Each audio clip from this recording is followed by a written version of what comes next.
Professor, is this another negotiating tactic by Donald Trump, considering his tariff threat doesn't take effect till June 1st, giving both sides enough time to negotiate? Yeah, almost certainly what we're seeing here is yet again another ploy by Donald Trump to try to negotiate. And we've seen this happen again and again, essentially, where he, blows everything up and says everything is terrible and then brings you to the very, very brink of collapse. And then when you manage to avoid the worst possible outcome in the last second, it's always all about praising Donald Trump for his wonderful negotiating skills. So we've seen this happen over and over again. I do think now international opponents are starting to wise up to this particular technique. It's always going to be hard to stand up to the United States because at the end of the day, you never know with a character and with a personality like Donald Trump. It's very unpredictable, and that I think is a key issue here, that we really do not know what could happen in a week or a month or even an hour. Yeah, and you bring me to my next point, the uncertainty and the tariff whiplash. Every week, every month, a different announcement. How this really makes it difficult for companies to do business in America.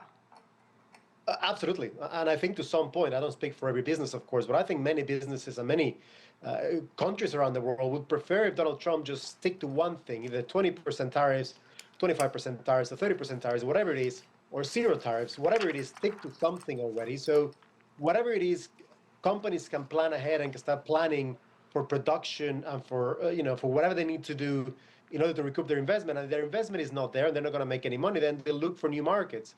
What is very, very harmful, I think, for the global economy is indeed this sense of unpredictability and not knowing what's going to happen next.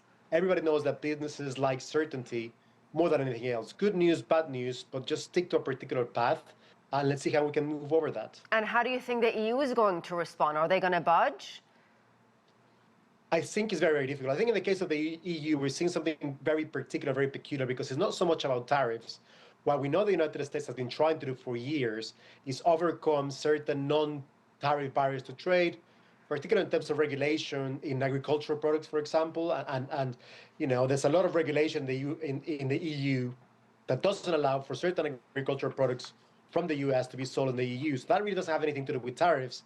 But that would mean really changing completely the whole regulatory framework of the European Union. I think that's going to be very, very difficult.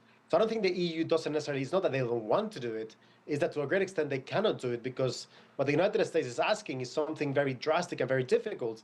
Of course, it's beneficial for everybody to lower tariffs on bourbon and then lower tariffs on whiskey or, BMWs and Harley Davidsons.